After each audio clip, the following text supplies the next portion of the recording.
இந்த குடும்பம் ஒரு ஆசீர்வதிக்கப்பட்ட குடும்பமா என்றைக்கும் என்றைக்கும் அடியான் வீடு எப்படிப்பட்டதாக இருக்கணும்?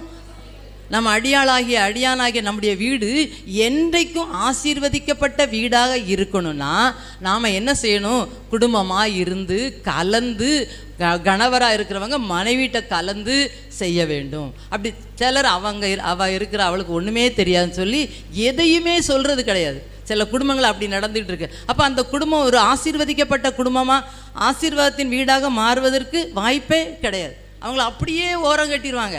அப்படி இல்லை, ரெண்டு பேரும் இந்த அம்மா சொல்கிறாங்க, அவர் அதை இருந்து கேட்டு அதை கலந்து ஆலோசனை பண்ணி ஒரு வீட்டை கட்டி கொடுக்குறாரு, ஒரு கட்டிலை போட்டு கொடுக்குறாரு, மெத்தையை போட்டு கொடுக்குறாரு, ஒரு குத்து விளக்கு வச்சு கொடுக்குறாரு, மேஜை போட்டு கொடுக்குறாரு. வர்ற டைம்லாம் சாப்பாட்டுக்கு வேண்டிய எல்லாவற்றையும் அந்த வீட்டுக்காரர் என்ன கொடுக்குறாரு?